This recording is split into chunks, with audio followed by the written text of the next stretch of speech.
Hello friends, नमस्कार। स्वागत आप सबका मेरे चैनल पर फिर से एक न्यू एपिसोड में। आज मैं बात करूंगी बॉलीवुड की दुनिया में कई ऐसे सितारे आए और चले गए, लेकिन कुछ ऐसे चेहरे हैं जिनकी चमक आज भी उतनी ही रोशन है। ऐसी ही एक अदाकारा थी नूतन। सादगी, शालीनता और अपने अद्भुत एक्टिंग स्किल्स के लिए ये हमेशा जानी जाती थी। आज हम नूतन से जुड़े कुछ ऐसे तथ्य जानेंगे जिनको आपको शायद ही पता हो। नूतन का जन्म 4 जून 1936 को मुंबई में हुआ था। इनका असली नाम था नूतन समर्थ। इनकी मां थी शोभना सुमर्थ। शोभना सुमर्थ खुद एक जानी मानी एक्ट्रेस थी। पिता थे कुमार सेन समर्थ, जो रांची के डिस्ट्रिक्ट मजिस्ट्रेट थे। परिवार में फिल्मी माहौल होने के बाद भी पिता फिल्म इंडस्ट्री के बिल्कुल खिलाफ थे। नूतन बचपन में बहुत ही ज़्यादा शर्मीली थी और उनमें आत्मविश्वास की काफ़ी कमी थी। वह खुद को हमेशा बदसूरत समझती थी क्योंकि वो पतली सी दुबली सी लगती थी। वो हमेशा अपनी माँ से कहती, माँ मैं तो बिल्कुल भी सुंदर नहीं हूँ, तो मैं फिल्म इंडस्ट्री में कैसे आऊँगी। जानते हो दोस्तों, उनकी माँ ने क्या जवाब दिया? उनकी माँ ने कहा, आज नहीं लेकिन एक दिन तुम दुनिया की सबसे खूबसूरत लड़की बनोगी और पूरी दुनिया में तुम्हारे नाम का सिक्का बोलेगा। अब आपको बताते हैं कि नूतन को सबसे पहले फिल्म इंडस्ट्री में लाने के लिए किसने सोचा। नूतन महज जब 13 या 14 साल की उम्र में थी, तब एक मुहूर्त में निर्देशक के आसिफ, जिन्होंने मुगले आजम को बनाया था, ने अपनी पहली फिल्म में लेने के लिए नूतन को उसके माता पिता से बात की, लेकिन इसके माता पिता ने मना कर दिया। तब इनकी माँ ने एक फिल्म बनाई जिसका नाम था हमारी बेटी, और उस फिल्म से अपनी बेटी यानी नूतन को फिल्मी कैरियर की शुरुआत की। लेकिन वो फिल्म कुछ ज़्यादा चली नहीं। लोगों ने कहा कि नूतन में वो स्टार वाली चमक नहीं, यह लड़की हीरोइन नहीं बन पाएगी। पर किस्मत की किताब में कुछ और ही लिखा था। 1950 में फिल्म फ्लॉप होने के बाद उनकी मां ने उनको भेजा स्विट्जरलैंड। स्विट्जरलैंड जाने के बाद उन्होंने फिनिशिंग स्कूल में पढ़ाई की।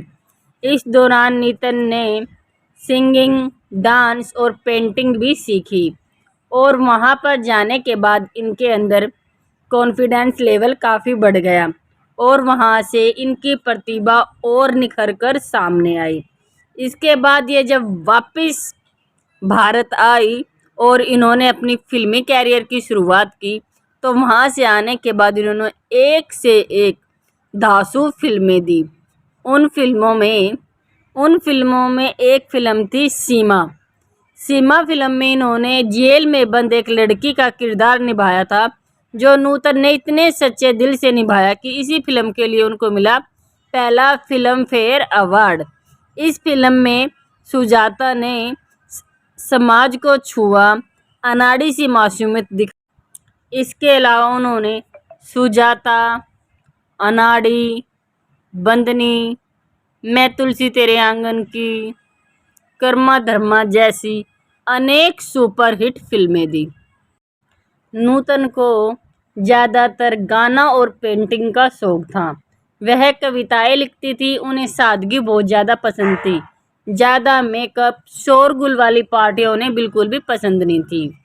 वो धार्मिक विचारों वाली थी। भगवान के अंदर उनकी गहरी आस्था थी।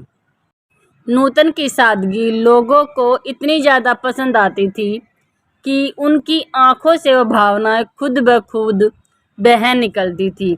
वो जिस भी रोल को करती, डायरेक्टर कहते ये रोल करती नहीं है बल्कि रोल को जीती हैं। उनकी सादगी, आत्मविश्वास और आंखों के खुद म खुद बात करने के ढंग के कारण उन्हें अधिकतर देश फिल्में ऑफर होती थी। जो फिल्में उनको ऑफर होती थी वो उस फिल्म पर खरा उतरती थी। नूतन हमेशा अपने आत्मसम्मान के लिए भी जानी जाती है। एक बार एक फिल्म प्रोड्यूसर बिमल राय के साथ उनका झगड़ा हो गया, क्योंकि वो चाहते थे कि नूतन ग्लैमरस रोल करे। लेकिन नूतन ने साफ साफ मना कर दिया। उन्होंने कहा, मैं सिर्फ वही किरदार करूंगी जिसमें मैं अपनी आत्मा डाल सकूं। इस बात को लेकर विमल राय और नूतन में काफी समय तक बहस चली। उस समय में डायरेक्टरों के साथ ऐसी बहस करना हर किसी एक्ट्रेस के बस की बात नहीं थी। अब बात करते हैं नूतन की पर्सनल लाइफ के बारे में। तो नूतन की शादी हुई थी रजनीश बहल से, जो भारतीय सेना के लेफ्टिनेंट कमांडर थे। नूतन अक्सर कहती थी, मेरे लिए पति से बढ़कर देश है, क्योंकि वही देश की सेवा कर रहे हैं। वो नौसेना परिवार की बैठकों में जाती, जवानों के बीच गाती और उन्हें हौसला देती। कहा जाता है, जब भी भारत और पाकिस्तान के युद्ध के दौरान उनके पति ड्यूटी पर जाते तो नूतन पूरा दिन व्रत रखती और देश की जीत के लिए दुआ करती थी। यह भी उनकी एक सच्ची देशभक्ति थी। नूतन जब भी छोटी सी थी तो वो पतंग उड़ाती थी। पतंग उड़ाते समय जब उनकी पतंग कट जाती थी तो वो कहती थी, अम्मा देखो मैंने दुश्मनों को हरा दिया। इस बात से भी उनकी देशभक्ति झलकती थी। चलो अब आपको एक और किस्सा आपके साथ शेयर करते हैं। इनकी एक फिल्म थी, उस फिल्म का नाम था बंदनी, जिसमें इन्होंने महिला कैदी का रोल निभाया था और यह फिल्म प्यार और समाज के बीच बलिदान को दिखाया गया था। इस फिल्म में नारी त्याग और स्वतंत्रता की गहरी झलक दिखाई गई। इस फिल्म में नूतन का गाना था मोरा गोरा अंग लग लैले। वो गाना इतनी मासूमियत से फिल्माया गया कि बाद में लता मंगेशकर ने खुद कहा कि अगर मेरी आवाज़ किसी एक चेहरे पर सबसे सही बैठती है तो वो चेहरा है नूतन। चलिए अब आपको बताते हैं कि नूतन की ज़िंदगी में ऐसा क्या हुआ था कि उन्होंने, जिस माँ ने उन्हें फिल्म इंडस्ट्री में लॉन्च किया, फिल्म इंडस्ट्री में लाई, उन्हीं के साथ उनका ऐसा झगड़ा हुआ कि उन्होंने अपनी माँ को कोर्ट में घसीटा और 20 साल तक उनकी बोलचाल बंद रही। नूतन अपनी माँ के बेहद करीब थी और उनके सपनों को भी उनकी माँ ने ही उड़ान दी थी।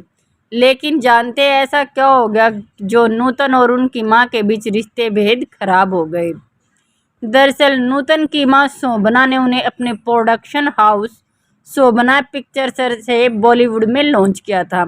इस फिल्म कंपनी में नूतन की माँ की हिस्सेदारी थी। नूतन फिल्मों से जो भी कमाई करती थी उसका सारा पैसा कंपनी में ही जाता था। कंपनी के सारे फाइनेंशियली मामले शोभना समर्थ खुद संभालती थी। जिस तरह हर बेटी अपनी माँ पर भरोसा करती है, उसी तरह नूतन ने भी आंख बंद कर अपनी माँ पर भरोसा किया।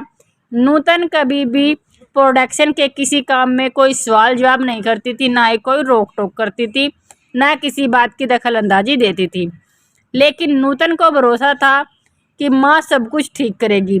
नूतन का भरोसा जब टूटा जब इनकम टैक्स ऑफिसर से बकाया टैक्स चुकाने के लिए घर पर एक लेटर आया। उस लेटर में लिखा था उस लेटर में काफ़ी पैसे थे जो उसने चुकाने थे नूतन को। माँ शोभना समर्थ ने नूतन को लेटर देकर कहा, पूरा टैक्स तुम ही चुकाओ। टैक्स की रकम काफ़ी ज़्यादा थी और नूतन कंपनी में सिर्फ 30% प्रॉफिट का हिस्सेदार थी, जिसके कारण नूतन ने अपनी माँ को साफ साफ कह दिया, वह अपने हिस्से का टैक्स भरने के लिए तैयार है, आप अपने हिस्से का टैक्स भर दो। नूतन की बात माँ ने इस बात से मना कर दिया तो नूतन का इस बात पर काफ़ी झगड़ा हुआ और उन्होंने अपनी माँ को कोर्ट तक घसीट दिया और 20 साल तक अपनी माँ से बोलचाल बंद रखी।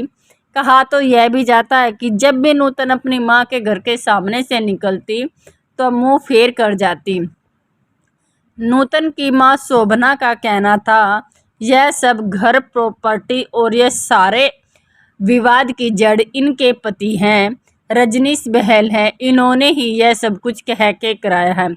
लेकिन बाद में 20 साल के बाद माँ बेटी के रिश्ते में सुलह हो गई। अब आपको बताते हैं कि इतनी प्यारी एक्ट्रेस का अंत इतना दर्दनाक कैसे हुआ और अंत समय में उनके पास कौन कौन था। दोस्तों, क्या आप जानते हो नूतन एक फेमस एक्ट्रेस मोइंस बहल की मम्मी है। चलो अब आपको बताते हैं कि वो कौन सी फिल्म कर रही थी, उनको कब पता चला कि उनको कैंसर है। नूतन अपनी ज़िंदगी के आखिरी दिनों में नसीब वाला नाम की फ़िल्म कर रही थी, जो 1993 में रिलीज हुई थी। शूटिंग के दौरान उनकी तबीयत बिगड़ने लगी थी और डॉक्टरों से चेकअप करवाने पर उन्हें पता चला कि उन्हें ब्रेस्ट कैंसर है। डॉक्टर्स ने उन्हें बताया 1990 के आखिरी महीनों में यह बीमारी उनको डिक्लेयर कर दी थी। इलाज के लिए उन्हें कीमोथेरेपी, दवाइयों का कोर्स शुरू किया, लेकिन साथ साथ शूटिंग भी करती रही, क्योंकि वो चाहती थी कि उनका अधूरा काम पूरा हो जाए। चलो अब बात करते हैं नूतन के आखिरी दिन की जर्नी की। जहाँ कभी हंसी ठिठोली गूंजती थी, जहाँ कैनवास पर रंग बिखरते थे, जहाँ माँ की गोद में बैठा मोहनिस खेला करता था, लेकिन अब वही कमरा था जो खामोश था। नूतन बिस्तर पर लेटी थी, चेहरे पर हल्की थकान, लेकिन आंखों में वही शांति, वही गरिमा। कैंसर ने उनके सारे शरीर को तोड़ दिया था, मगर उनकी आत्मा अब भी उतनी ही मजबूत थी। उनके पति रजनीश बहल और बेटा मोहनिस भी पास बैठे थे। नूतन ने मुस्कुराते हुए मोहनिस का हाथ थामा और धीमे से बोली, डरो मत बेटा, मैं जा रही हूँ, लेकिन मैं हमेशा तुम्हारे साथ रहूँगी, तुम्हारी दुआओं में, तुम्हारी हिम्मत में। कमरे में सन्नाटा था, सिर्फ उनकी आवाज़ धीमी थी और भगवान की मूर्ति के सामने जलता हुआ दिए की लो। 21 फरवरी 1991 में नूतन ने आखिरी सांस ली। लेकिन दोस्तों, क्या कोई सच्चा कलाकार कभी मरता है? नहीं, वो आज भी जिंदा है, हमारी यादों में, हमारी फिल्मों में, हमारी संवेदनाओं में। तो दोस्तों, आपको